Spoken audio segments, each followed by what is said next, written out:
Hello everyone, we are finally in for our next video. So, coming off of what this past weekend was, if anyone is not aware, which unless you study certain particular wars, you probably would not be. This past weekend, February 21st, I believe that was Saturday, was marked the 110th anniversary of the start of the infamous Battle of Verdun that occurred in World War One. It was a massive battle between the German Empire and France during the war, an attack that the Germans had initiated and hoped would either force the French to surrender outright or make them sue for peace due to casualty losses. And this would be Verdun was in many ways it was in some ways it was actually classified as this. It was often termed as a meat grinder. It was a very, very costly war of attrition with very little change in the front line over a period of almost a year, over 10 months. This was the longest battle of World War One, and to this day, the utter destruction and senseless slaughter that occurred during this battle is still an epitomizement of the struggles and the utter warfare, deadly warfare of the First World War. And given that this weekend was the 110th anniversary of the start of this great battle, I thought it would be an appropriate time to go ahead and do a video covering that battle in its entirety, or at least in summary. Of course, I am not on my own a military historian, but I'm sure there's more videos out there that will go more in depth to that matter in terms of like corps and reserve and all the individual movements in the armies. That is not in particular what we're doing here. We're doing more of a general overview. So for those of you who may be a little bit more fine-tuned onto the Battle of Verdun and wanting a lot more military statistics in terms of like individual troop movements and stuff, this is probably not going to fulfill that need for you. But for most of us who do not have a fine-tuned attention to that detail, and there's nothing wrong with those that do, but for those of us who do not have that fine of an attunement to the details of military conflict, this is going to be more of a general overview over this battle that lasted from February 21st to December 18th of 1916. And we are, of course, covering it due to its anniversary and the importance that this battle did have to the war. So to begin here, we have to go to late 1915. And in late 1915, World War One had been raging in Europe for over a year and a half at this point. It had begun in technically late July going into August, that 1 week of 1914, shortly following the assassination in June of the heir to the Austro-Hungarian heir to the throne. And it had begun roughly a month later when Austria-Hungary gave an ultimatum to Serbia. Serbia denounced that ultimatum. Austria-Hungary invades Serbia. Russia then comes to the Serbs' defense. Germany gets to the defense of their Austrian ally. France goes to the defense of the Russians. Not Germany, but Britain gets pulled in when the Germans, in order to invade France, invade neutral Belgium. It's just a hodgepodge.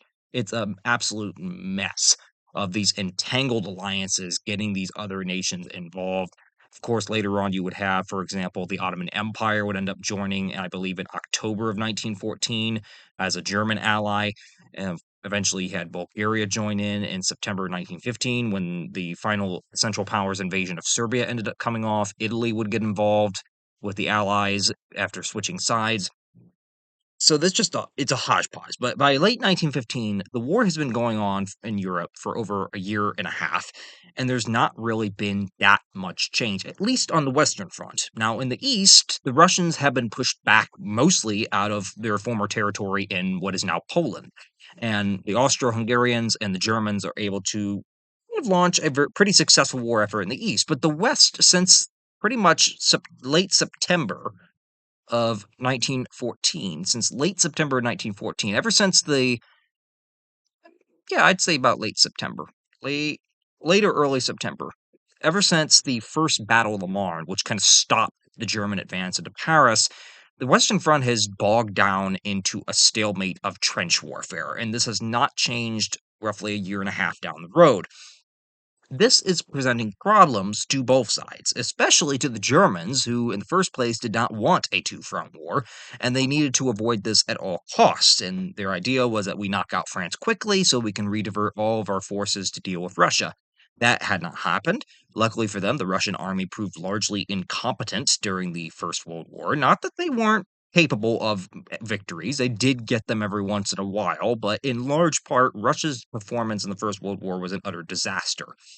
And the Germans are seeking a way to what front should we attack in 1916 going into the new year. This is toward the end of 1915 they're having this conversation and they're debating, what should be the focus of our next big offensive for the next year? Where should we look to make the most progress with a particularly timed offensive that could contribute to us ultimately winning the war?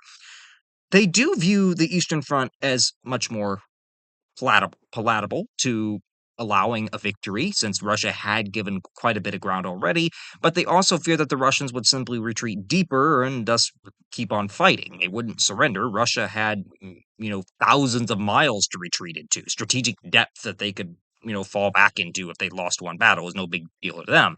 The Germans kind of view this and they're like, well, if we do this, we're going to kind of be going at it alone because the Austro-Hungarians are unreliable as an ally.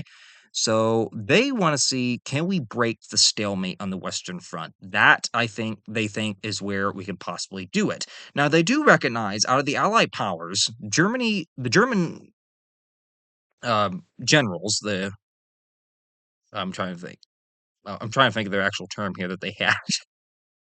But the German general staff, they believe that the main primary Allied power that is the biggest threat to Germany's victory in the war is none other than Britain. They recognize that Britain has the most powerful navy. It still outclasses Germany's. They have a particular large army that they're able to fulfill from their colonial needs as well, and a large economy. And they recognize that Britain is really the big threat here. However, while Britain is the most formidable Allied power that the Germans recognize, they also know that given that it's an island, unless you go at it with unrestricted submarine warfare, which is not really an option at that time, given the United States' hostility to that event, and it could draw the United States into the conflict, the Germans kind of realize that unless you have some manner of really landing troops in Britain, its island status relatively keeps it very well protected, and thus it's invulnerable to a direct assault. Instead, they view that Britain's real weapons are instead its allies, particularly France, Russia, and Italy. Now, as we said, Russia at this time is effectively paralyzed on the east. It's not in a good condition, but they also fear going after it further because it's not going to surrender. It's just going to retreat further into its territory, and thus no significant win there because Russia's still in the war. They also don't view the front with Italy as significant because the Italians at this point are in the middle of a stalemate in the Alps with the Austro-Hungarians, and neither side is really winning that conflict. So they kind of view the Italian front, even if we were to knock Italy out, Italy is a minor power in this, is their view. Italy's not going to be a major gain here. So their idea, France is the one we should go after. France is the one that has caused the most trouble. France is the one that if we can somehow get France to surrender, it could change things. So the chief of the German general staff, Erich von Falkenhayn, he is of the opinion that France would be where the war would either be won or it would be lost. And Falkenhayn would argue that France should be attacked and made to, and this is his own words, made to bleed to death, which would compel it to surrender either through military defeat or the loss of morale and manpower. So, what Falkenhayn gets in his mind, this chief of the German general staff, and we'll show him here in a second, he gets in his mind France is where we can get a victory. France is what is going to be the key to winning this war. But his idea is we got two options to get France to the negotiating table. Either we can take a significant victory against France that will cause them to, surrender outright. Be it, make a breakthrough in the Western Front and you push in and take the French capital, take Paris. Or we draw them into a long battle of attrition that becomes so costly for them and so bloody that the French government will eventually request an armistice and request peace negotiations because the morale of the public and the enthusiasm for the war effort goes down massively. So the idea of either a significant military victory or a battle of attrition that its goal is not necessarily to take territory, but to simply bleed the French dry of morale and of men and bullets. Quite a quite a nasty little idea here. So, in planning this offensive, the French fortress city of Verdun is very quickly identified as the one that should become the primary objective of any proposed offensive to do this in 1916. And this was due to a couple of reasons. Verdun had long been a historic French defense on the Meuse River, and it had been a major French defense point for centuries of French history. Thus, it held a lot of symbolic importance to the French people. And Falkenhayn knew that if Germany attacked Verdun, there was a pretty good chance that the French were going to try to defend that city. He knew that there was a good chance just simply due to the symbolic meaning it had held to the French people. He knew that if the French lost it, it would be an enormous blow to French morale at home. It also, at the same time, Verdun is on the Western Front, and it is a big ally. It is a big French defensive hub that threatens German communication lines near there. Now, Falkenhayn's plan would call for Verdun to be assaulted by continuous limited advances. He would, dr- they would, Their goal here would be to draw French reserves into German artillery range, essentially. So they would make this attack to draw the French reserves out. And once those French reserves were in range, the German artillery would do its job and let loose. Each advance would then be secured with another artillery bombardment, and the local command of this operation would be granted to the Crown Prince Wilhelm, the eldest son of the Kaiser, who would be the overall general in command of this operation. So Falkenhayn's plan is to take Verdun, and Verdun is going to serve two things. Either we will take it quickly and gain a major significant break in the Western Front with this capture of this major fortress city and be able to have a path toward taking Paris, or with the French interior, or we could go ahead and launch this battle. The French will defend it, and we will be able to trap them in this, meat grinder of sorts, of where it's going to be a battle of attrition who gives in first, and he's counting that the French will give in before the Germans do. And just so we know a little bit of who's who here. So here is quite a few pictures for this. So here is Erich von Falkenhayn. He is chief of the German general staff from the beginning of shortly after the beginning of the war in 1914. Originally, I believe it was Moltke who was chief of the German staff, Moltke the Younger, and then he ended up getting replaced. Falkenhayn would retain that position, I believe. I think Verdun is what caused him to lose it. Ultimately, Paul von Hindenburg and Erich Ludendorff, and he had been the architect. He was the primary architect of the German attack and offensive on Verdun. He is the main guy that formulates all this idea of bleeding the French dry and this major meat grinder of a battle. Here is Crown Prince Wilhelm. He is the eldest son of the Kaiser. He's the heir to the German crown, and he is going to be the main commander of local forces during this offensive. Of course, he never got to take his throne, obviously, because Germany lost the war and the monarchy was abolished. And then here we have an image of the main what's going to become the main front of Verdun. This overall shows some of the battle lines during the entire battle. We'll refer to this back here again here a little later, but just to show you kind of the area of where we're looking at. So here is the initial front line on February 21st of 1916. Is way up here. This is the Germans up here. This is all French. Here is the River Meuse. And here is the city of Verdun. All of these red dots are the fortresses surrounding Verdun that are significant to its defense. And we'll refer to this again a couple times. And we have some other maps that'll show a little bit better with that as well. So the initial German attack is going to end up being planned for February of 1916. Now, initially, the Germans had to prepare over a period of a couple months for this massive offensive. They were sending in troops, they were building up artillery, they were even sending in long-range artillery on the railroad that had to take a couple weeks to get there. And at the same time, in order to try to disguise their moves, they are having massive numbers of German aircraft. I believe the number was well over I think it was well over 270 aircraft that were patrolling over Verdun in order to intercept any French aircraft that might get within sight range of what they were doing on the front line, and thus would not be able to tip off the French too early to their plans. Now, French aircraft would eventually detect German preparations for the Verdun offensive as early as January of 1916. However, these warning signs kind of went disregarded by the French leadership. French military leadership, which was led by Joseph Joffre, ignored many of these warnings that were coming to them, viewing Verdun as a quiet sector of of the Western Front and German actions there as simple feints to distract from Allied plans to assault the Somme region or on the Somme River in the coming summer. That was the Allies' main plan for an offensive that year. They think, Joffre was very, in my opinion, he was a mastermind when it came to the defense of the Marne, but Joffre suffered a lot from, not trusting his generals and not trusting common sense.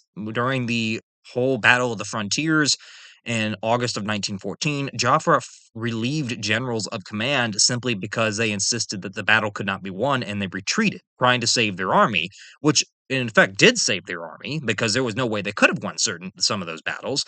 But Joffre's go-to assumption when a general retreated was not that it was military necessity that had forced it, but simply the general was being a coward and did not have the resolve to finish the battle, did not have the spirit to fight the battle. And his moves in that regard was, I think, a folly. And he gets warned of Verdun, of these German preparations for the Verdun offensive. But when he first gets them, he's like, no, it's all a trick. They're not going to attack Verdun. They would never do that. They must know about our Somme offensive, and they're trying to make us think they're going to attack there. Doesn't even commit men to the possibility that he could be wrong. Just is so certain of himself. And to make matters worse, Joffre had concluded that forts, like the ones ringing the Verdun area, they were death traps for artillery, and that was in some ways true, but not entirely. And that was because when the Germans had marched through neutral Belgium in August of 1914, they had captured some of the supposedly impregnable not German, but Belgian fortresses, particularly around the cities of Liege and Namur, and these fortresses have been openly cracked by German howitzers and artillery, even though some of them were built into the earth. As soon as the Germans brought these big artillery guns up, like the big Berthas, it just absolutely smashed these concrete and reinforced forts. They were basically just crushed. And Joffre's assumption and takeaway from this was that forts were no longer they were no longer uh, feasible in a modern war, that they could be easily cracked open by artillery, and thus the forts ringing Verdun weren't really all that important. And because of his assumption of this, he had even gone so far as to strip most of the Verdun fortresses of heavy guns and their garrisons, garrisoning and manning them, in order to place them in mobile field armies for use on the Western Front elsewhere. So this is not a really good situation. The French are telling their military leadership, hey, the Germans are up to something here. We have evidence that they're building something along Verdun. We even have some deserters coming over and telling us that something's going on. But the French military leadership under Joseph Joffre is literally just saying, no, you guys are all crazy. That is not what's happening. It's just it's a false flag. It's a false flag. They're not actually going to do anything. They're just trying to scare us into thinking they are, so we will divert resources there. Doesn't even consider the factor of, Verdun is a very big key to the Western Front. It is a symbolic hold. If the Germans really wanted to make some kind of an attack on us, it'd be the perfect place to do it, let alone the fortresses are not manned as they should be. They don't even have the armaments that they should have. So they are particularly vulnerable right now. Doesn't even consider that. Does not even consider it. On February 11th, French intelligence would discover a massive German buildup on the right bank of the Meuse River. So they will discover that buildup toward this end. So here is the Meuse running through. Here is the initial front line. It is up here that they discover, on this side, that they discover this massive buildup on this side. And they start panicking on February 11th. At this point, they are pretty certain some sort of attack is coming. So, over the next 10 days, the French military command will change its view. And over the next 10 days, they hurry to try to bolster Verdun's defenses by moving thousands of men and guns in, realizing that perhaps a German offensive is imminent. Now, the French rail lines into Verdun ended up being a problem for the French very quickly. They realized that Verdun was also pretty much isolated from resupply. The German artillery that they thought had been intermittent throughout the past few months had actually been targeting rail lines going into Verdun itself. And in the process, by the time the French kind of wised up and realized that an offensive was coming, they realized that most of the rail lines of Verdun have been cut by artillery, and thus they're not usable. So this causes a problem because now there's only one road, a dirt road that ends up going into Verdun. That is the one lifeline this city has toward resupply. And the French realize this just 10 days before the battle actually ends up occurring. So the French will organize what becomes a motorized supply line with more than 3,000 trucks running a total of 37 miles to the next nearest big city in order to reinforce Verdun with the men and supplies it needs. This road will eventually become remembered as La Voie Sacree, the Sacred Way. And if it were not for that road, Verdun likely would have fallen to the Germans. If it were not for that one supply road, it would have been completely cut off. Had the French not done this, they would have lost that city and possibly lost the Western Front and possibly lost the war. We don't know. That's delving into a little bit of the figurative history. So at 7:15 a.m. on February 21st, the Germans would commence the opening attack that would start the big battle. And this at 7:15 a.m. was not an infantry charge. It was not anything of the troops moving in. It was a massive artillery bombardment. And when I say massive, I don't mean, just a couple hundred guns going off all at once. No, I mean going off take about a couple thousand, and they're not just going off for a couple minutes. They're going off for literally half the day. Starting at 7:15 a.m., the Germans would commence a massive artillery bombardment on a front of over 25 miles. They would unleash over 1.2 million shells on day one. That's not counting the 10 months that's yet to come. That's just day one. The German bombardment was part of the new Trommelfeuer, drum fire system, is what it means. And what the goal of this new artillery system was, the goal is to create a continuous series of explosions that are so loud and so fast that it sounds like a rolling drum roll, and individual explosions cannot be distinguished, thus confusing the French. They don't know where the German guns are because they don't know where in particular the Germans are targeting because it's everywhere. It's everywhere. They can't pinpoint where their main target is because there's gunfire, there's cannon and artillery fire everywhere. And the goal is to create this series of explosions to mask, their targeting.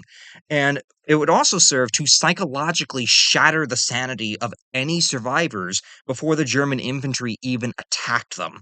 So essentially, Verdun is also the start, it sees the start of what will become the German stormtrooper tactics, the shock troops that we'll see in the spring offensive of 1918 with the stormtroopen.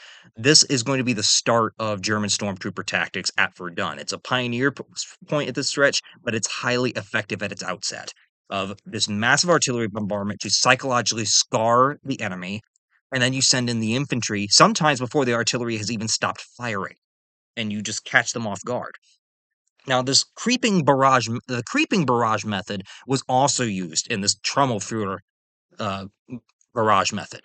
And what the creeping barrage method would be the first step. The long range guns are going to target the French artillery and communication hubs in order to blind the defenders. They do not have artillery to fire back and knock out these German guns that are firing upon them, and their communication hubs will be destroyed, so they cannot easily communicate between trench lines and defensive positions.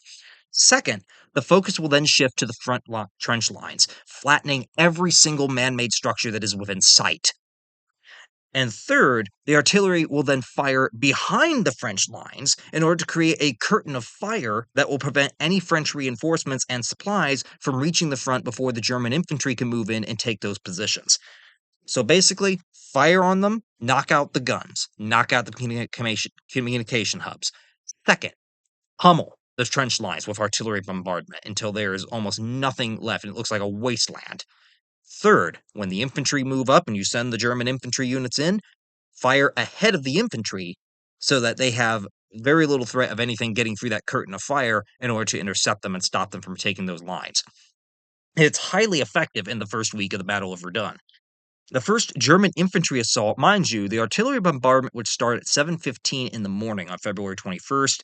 It was not until 4:45 p.m. that the first German infantry assault was actually launched. And this was not so much an assault as it was a scouting operation, because what this did was the German infantry that are sent in at later that afternoon on the 21st, they're mostly composed of scouts whose main job is to simply survey the damage from the bombardment that had been at that point going on for almost 12 hours. And if any of the defenders or structures had remained after that initial bombardment and these scouting infantry came in and seen that there were still survivors in, say, this trench position, or that this fortification was still intact, the infantry, instead of getting engaged in a costly firefight, would simply retreat and call for another artillery barrage to knock out those remaining survivors. Combat engineers would then follow the infantry scouts before the main body of German troops would arrive. So this was their goal on the first day, and it was utterly effective. So here we got a picture of Mr. Joseph Joffre. He is the main chief of the French general staff at the outbreak of the Battle of Verdun. He is credited with being the guy that had won the first Battle of the Marne in 1914 that had saved France from imminent defeat.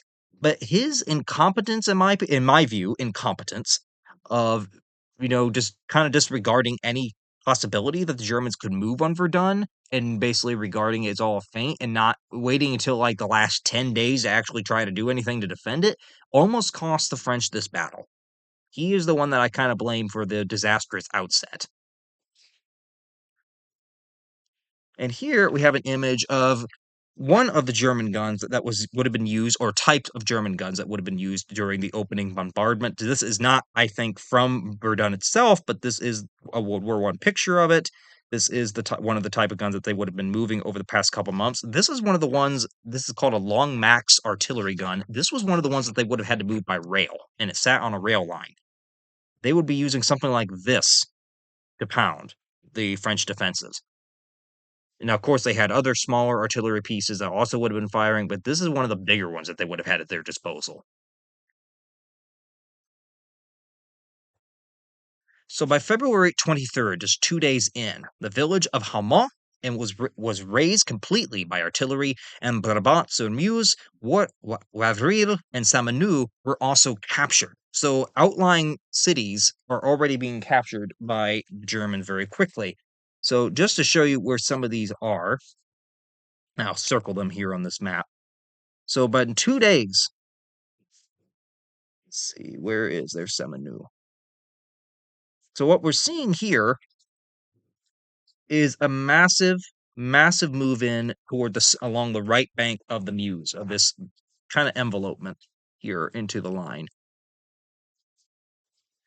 So this is by February 23rd. I'll mark it here on my thing. We're seeing a movement around here. So here is Brabant, Haumont, Saint-Menehould, and we're moving along that right bank. This is where they're making progress just 2 days in, and they're pushing at least this far inward. And probably over here, I'm going to say as well, it probably would not just be that corner. It would have been all the way over here. They're moving in. Both sides are going to end up pouring reinforcements into the front. The Germans are pouring more soldiers in to try to, continue this advance that they got going. The French are trying to pour in every bit of men and resources they can to hold the line. They are trying their hardest to hold this line, and at this point, they're not doing too good. On February 24th, the German advance from Saint-Menehould ended up being stalled by French artillery for the first time. The rest of the German line, however, would sweep through the second tier of defenses and would end up advancing on the key fortress of Douaumont, which is one of the major French fortresses surrounding Verdun. That same day would see Joffre set aside in command of Verdun, and instead he would be replaced in command of the French defense there by Philippe Pétain, who some of us may know more from World War II a little bit. Pétain made his main uh, name for himself at Verdun. That is where he got his main recognition for. He was critical to the French success at Verdun and the French defense of this city. That was a major point of fame for him, but he would get some fame that wasn't so good later in life because he ended up being the one that surrendered France to the Nazis in 1940, and he ended up being a major collaborator with the Nazi regime and the Vichy regime. And after World War II, he actually was originally scheduled to be executed, but due to his war service and age, they allowed him to serve life in prison, and he died, I think, early 1950s, I think. So it's kind of ironic. He was a hero of the First World War for France, only to be turned into a traitor in the Second. But he would end up being named instead of Joffre as the main guy in command of the French defense on the 24th. So 3 days in, Joffre is replaced. So we know that by the 24th, the Germans are pushing on Douaumont. And Douaumont is right here. This is where Douaumont is, one of the main fortresses on the right bank that is going to be a major, major strong point for the Germans to capture if they can get it. So Pétain, upon taking command of the French defense, he wastes no time in bringing in a second army to Verdun, and he issues orders on his first full day of command on February 25th to defend the right bank of the Meuse River. He creates what is essentially a new defensive line from the east bank to the village of Douaumont, which was to be held at all costs against the Germans. The Germans would end up capturing Fort Douaumont during this reorganization process of the French defenses, which Douaumont was the most formidable of all the defenses. So in a way, it was a major blow to the French defense just by reorganizing because it did cost them their strongest fortress. It would be 8 months before the French would manage to recapture this fort, and it saw some of the most savage fighting during the battle that was possibly be imaginable. Now, Fort Dumont, it is a large stone fort in concrete. It is kind of built a little bit into the earth. It had trenches, kind of like almost like a moat around it. It had barbed wire, and this fort, when we say that some of the fighting in there was something that you probably couldn't imagine, they're not just attacking the outside, they're going inside. And inside this fort, there are these long corridors and hallways, and they are throwing gas, smoke. Germans are even sending flamethrowers in. It is absolute hell on earth, to put it bluntly. And we got some pictures here that we'll show momentarily of inside of Dumont and Dumont's outside a little bit, just to kind of give you a picture of what is going on here. So here is Philippe Pétain. He is the guy that ends up masterminding the French defense of Verdun. He is the guy that kind of eventually turns this around for the French after Joffre's failure to even think that there would be a German offensive here.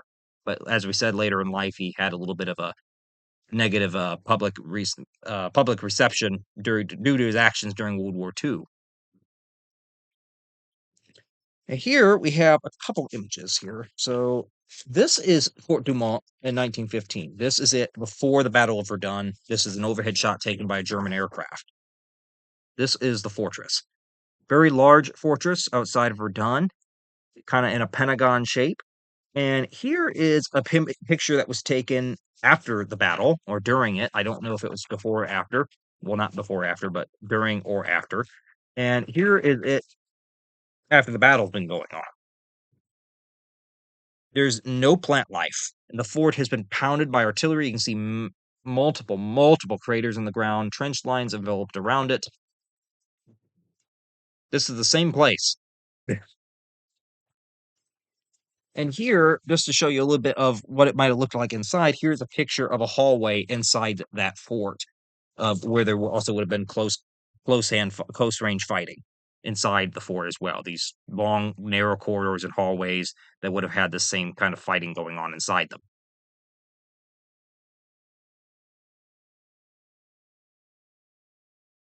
Now, as the French resistance would begin to stiffen in the coming days, the German advance ended up slowing.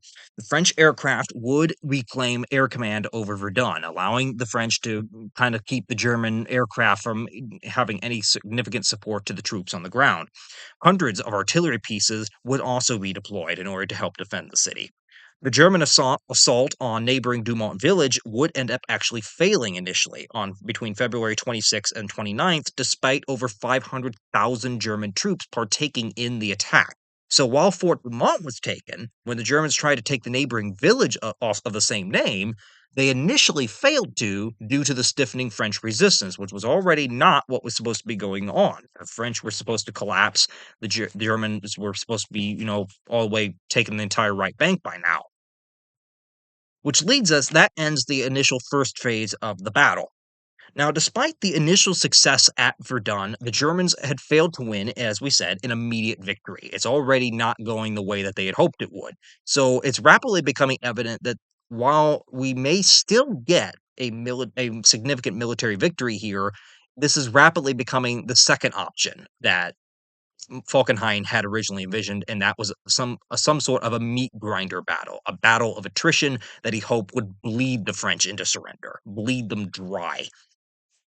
And the Germans realize during this time that the British are still preparing for an attack on the Somme in the coming months. So they realize that time is short, that sometime that they need to try to wrap this battle up and get it won before the British end up attacking the Somme, because the Germans are eventually going to have to divert troops to that region in order to defend against this upcoming Allied offensive that's being led by the British, since originally it was going to be a joint French and British one, but with the French engaged at Verdun, they can't really send too many resources at it.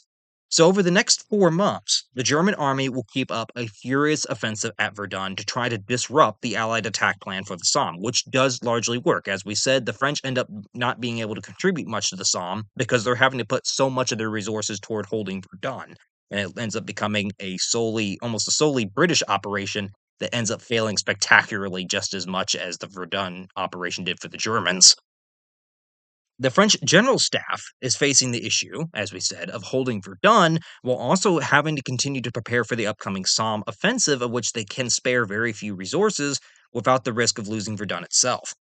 On March 4th, Dumont village would end up finally falling to the Germans after it initially had been held by the French in the first attack. It would be razed by artillery after the Germans captured it, and an unexploded ordnance left it impossible to rebuild after the battle. In fact, I believe there were like 9 total villages that ended up getting entirely destroyed so badly and completely obliterated during this battle that after the war and even to this day, they're gone. Like, they were never able to rebuild these villages. The Germans would expand their attacks after taking Dumont village to the east bank. Now, they're now moving to the left as well as the right. And by sending 2 reserve corps across the Meuse on March 6 at Brabant, which would capture Hill de One Oy. I might not pronounce some of these names right. I'm sorry. I don't speak French in manner. I apologize if there's any mispronunciations. On March 10th, the Bois de Cumières fell, which opened a way for a German attack on one of the main French defensive line pillars, a hill known as Le Mort Homme, which was French for the Dead Man. And Dead Man's Hill, as you could also call it, Le Mort Homme, would become one of the major fighting points of the Battle of Verdun, especially in this second stage. So this happens on March 10th. The Germans launch an attack on Le Mort Homme in an effort to take it. Tens of thousands on both sides would die over the intense fighting that would rage over this hill over the next couple months, but especially in those first 4 days. By March 14th, the Germans captured Le Mort Homme's lower crest. They did not capture the hill outright, but the top of it, Peak 295, as it was called, was considered to be no man's land. In fact, during the course of the battle, this hill, the top of this hill, was reduced by almost 20 meters from artillery fire. It actually got smaller. It actually got lower in height from this battle, from just the intense fighting raging around it. So the top of it, the summit of that hill, no one's getting up there. It's nothing but you go up there, you're dead. like you are absolutely going to die.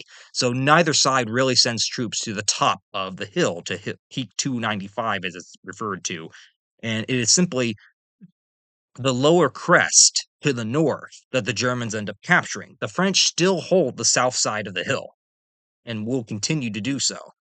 As spring began, both sides of the Meuse were engaged in fighting. Germans had surrounded Hardemont on March 8th and then spent 10 days in inconclusive attacks on the fort and village of Vaux on the right bank in an effort to take this second strong fortification that was not too far from Douaumont.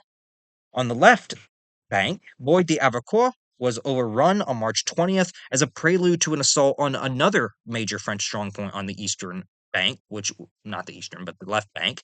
And this was Hill 304, which was the major French strongpoint along with Le Mort Homme on the on the left bank. After bringing out fresh reinforcements, the Germans would attack again on March 28th. They would end up capturing the village of Vaux on the right on March 31st, but they did not yet capture the fort. The fort itself would not fall until June. By April 8th, the French had lost almost all of their front line on the left bank as well. So some of the idea here, let me see if I have any of the images that can be thrown here. Yes, we do have a couple, I think, that would fit for us right about now. So here we have some picture of some abandoned French artillery around Verdun. This was probably more around Le Mort Homme or around Hill 304 of just some of the artillery they got left behind as the French are having to fall back even further to save their troops and create a more defensible line. Here we have a picture of German soldiers actually attacking Le Mort Homme, probably taken between March 10th and 14th of 1916 during that initial assault that saw the Germans capture the uh, northern bottom of that hill.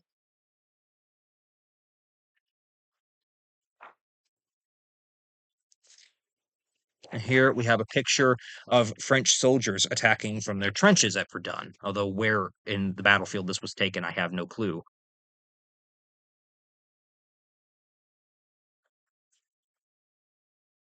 And then here we have another image. This is the ruins of Vaux Village. As we said, some of these villages did not come back. And Vaux Village, which we just said, they ended up capturing the village of Vaux, I believe, what did it say here, on March 31st. This is what was left of Vaux. This was 2 years after the end of the battle, so this was 1918 at the end of the war. Vaux was never rebuilt. The village was never rebuilt. This was the ruins of that city from Verdun near Fort Vaux. This was the ruins of it once the war was actually finished. It's utter devastation.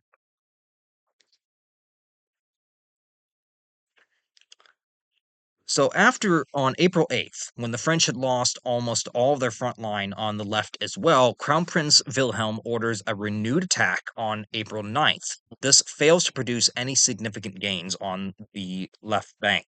The stalemate will continue into April, which saw several command rotations on both sides. Pétain ends up getting promoted to commander of Army Group Center, and his former post ends up being divided between two French generals, most notably Robert Nivelle, who ends up actually becoming one of the major French commanders in 1917. And he commands the right bank, and Henry Berthelot on the left bank will end up be commanding French forces on that. So Pétain ends up getting promoted, and he gets two subordinates put in his place, each commanding a separate bank of action on the Verdun battlefield. On May 8th, the Germans were unable to assault Hill 304 after capturing Bois Camarade. Humiere's village would end up falling on May 24th. The French attack on Douaumont days later would later reverse some of those gains on the left bank, and as we said, this is quickly turning into a stalemate. It's not going the way the Germans had wanted. They're gaining some ground, but the French resistance has stiffened up to this point.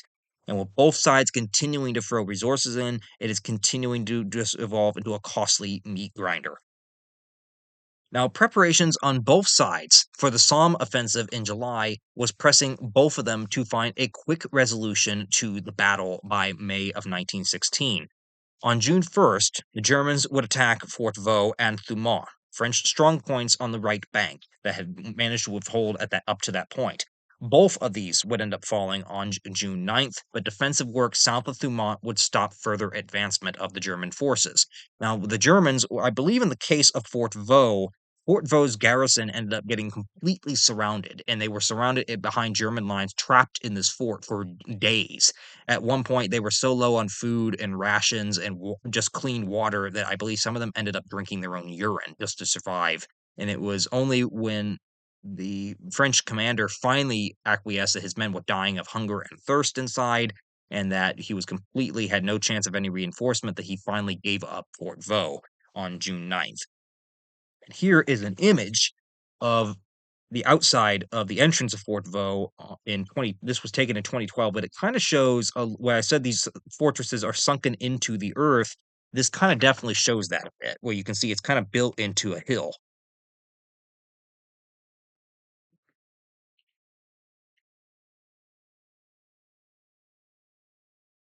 On June 15th, the French would end up recapturing half a mile of trenches on Le Mort Homme, where the battle is still raging and both sides are got like one half of the hill under their control. So by May of 1916, this is just before June. This is the left bank of the Meuse, the front line that they have up to this point. So just to show you where some of these locations are, so we can see from this map. Right here is Le Mort Homme. This is that main hill that is going to see a lot of fighting going on as a major strong point where the Germans have control of the northern part, but the French still retain defenses on the south. And then over nearby, I'm trying to see where it is here. Right here is Hill 304, marked with the 304. It's actually nearby to Le Mort Homme. This is another major French strong point that the Germans are not able to take it at all. And then here is the Meuse River. So this is on the left bank to the west.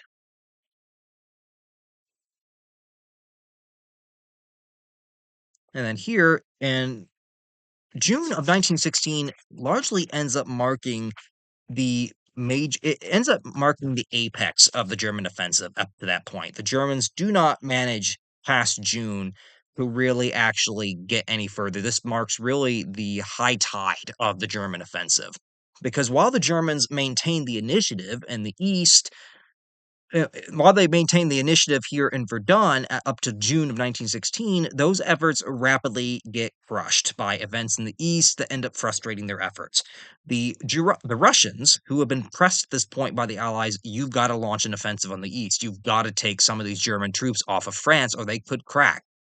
Russia is not prepared for an offensive in truth, but they do concede to the request of their allies that yes, we will launch some sort of attack to try to divert German forces away. So what ends up happening is in June of, I believe it was on June 4th of 1916 in Galicia, the Russians end up launching what is called the Brusilov offensive, which is actually their most successful offensive of the war, led by none. It was the brainchild of Russian General Alexei Brusilov, and Brusilov was able to get this offensive underway. And what ends up happening is the Russians, for once, they do pretty well. In fact, if it were not for the Germans having to rush units east, Russia likely would have actually knocked Austria-Hungary out of the war with this battle. It utterly crushed the Austro-Hungarian army, and Germany, who is trying to pound the French into submission and prepare for the offensive at the Somme, now finds that if it wants to save its ally from defeat, it's going to have to send reinforcements to help them out. So it has to pull resources away from the Western Front, which does aid in the defense of Verdun. The Germans would try to keep up their attacks at Verdun, but they're now doing so with another big drain, not just the upcoming Somme offensive, of which they're preparing defenses for, but now also for the defense of Galicia and trying to help the Austro-Hungarians fight off the Russians.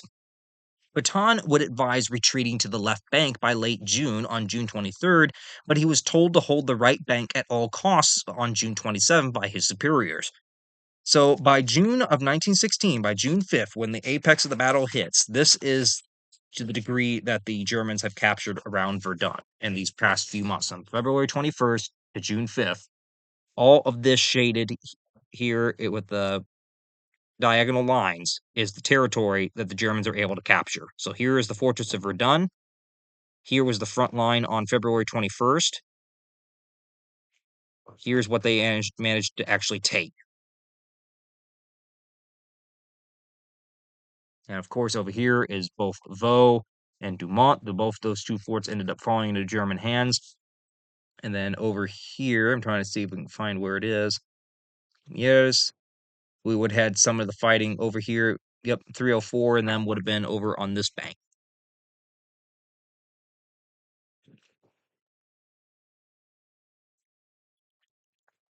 And then we also would have had some command shakeups in the Germans as well to go along with this. So at the same time that Pétain gets promoted and Robert Nivelle and Berthelot end up taking command on the French side, it is the Germans also have a little bit of a shakeup as well. They end up dividing their command between Infantry General Iwo von Lauchow, who ends up being one of the main infantry generals for the Germans during this second half of the battle, and perhaps a little more well-known, Max von Gollwitz. He ends up commanding the other half of German operations in Verdun, still under Crown Prince Wilhelm's command, but also helping him out a bit. Gollwitz would also be a major general in the Meuse-Argonne offensive in 1918, and the Germans' effort to stop the Allies from advancing, which did not succeed. And here we have a picture of Robert Nivelle, who was one of the French generals that ended up taking Pétain's place in terms of command, in terms of direct command. I believe he was stationed on the right bank. He would be instrumental to the failed French Nivelle offensive, named after him in the following year in 1917, that caused widespread mutinies in the French army.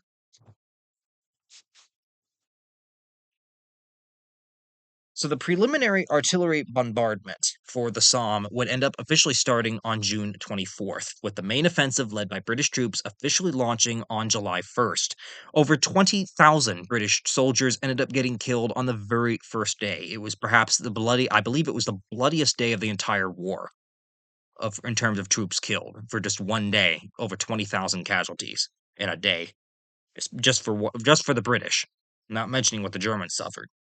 On July 11th, the Germans failed in an attack on Souvelle and again failed on August 1st. So the attack on the Somme and the diversion to the Brusilov offensive, it sincerely hinders. It seriously hinders the German offensive at Verdun to the point that the Germans aren't really able to make progress. It was already turning into a stalemate, and now they're not able to do anything really.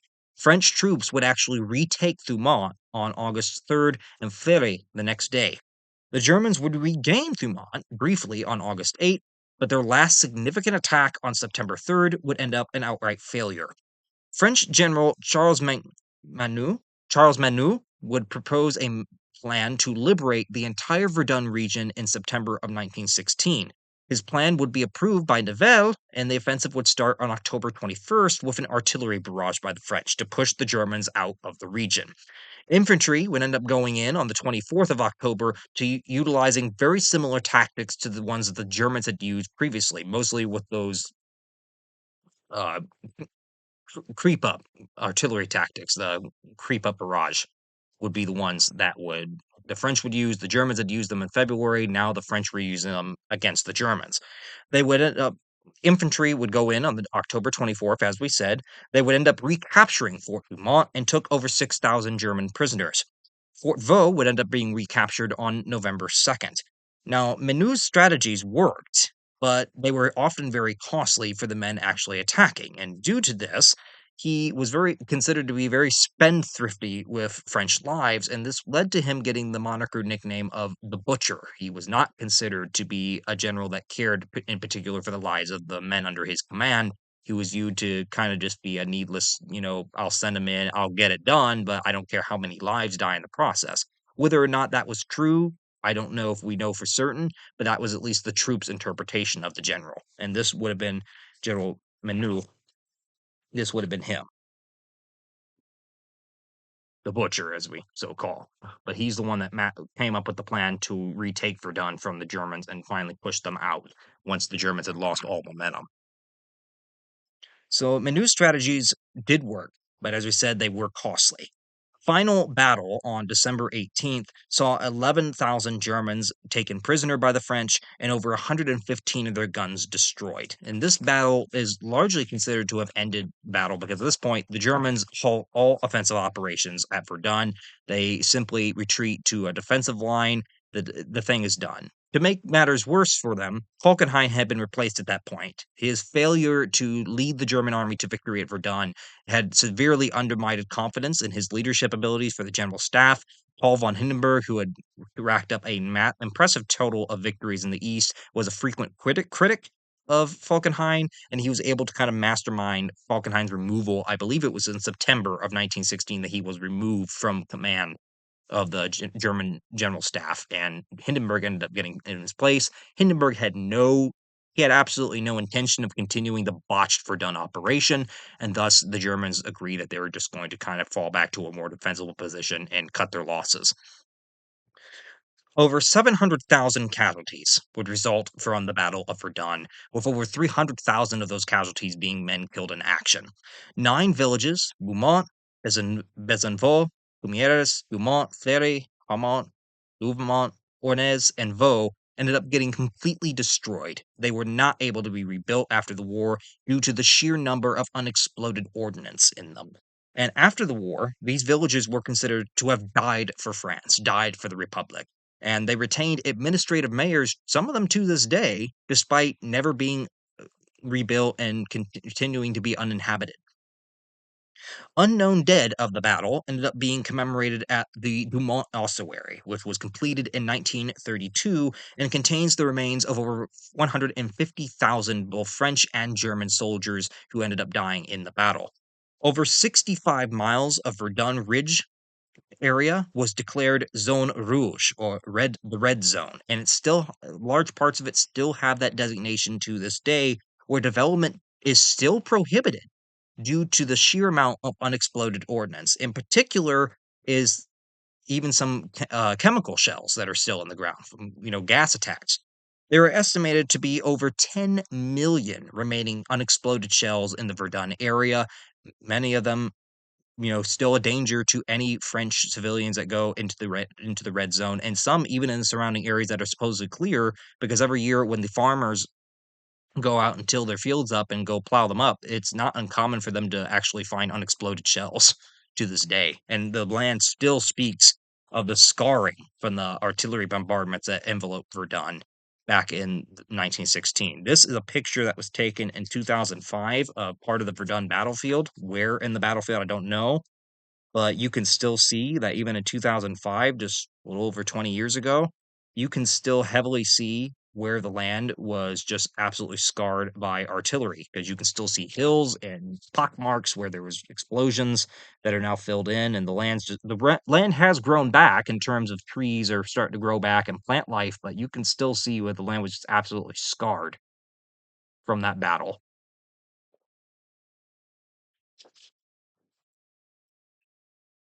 So that I think Yes, I think that will wrap up for this video. So as I said, I'm not a military historian. I don't I'm not able to do that. To those who might be looking for one that type of video, I apologize. I'm not that type of person. But I wanted to give somewhat of a general overview, given that this is a significant battle in the First World War. It is the longest battle of World War One. It's one of the most bloody, and it is the 110th anniversary that just would have, at least the start of it would have been this weekend. But I mean, we're officially in the 110th anniversary through December of this year of this battle. And I wanted to go ahead. It was a video I wanted to do for a while, and this just kind of gave me the final oomph to like this would be a perfect time to do it. So that concludes for this video. So if anyone has any comments, any questions, any added information, if anyone knows any like more vital statistics and stuff like that, feel free to put that in the comment section. I'm sure it would be very interesting for not only myself to look forward to actually reading, but others as well.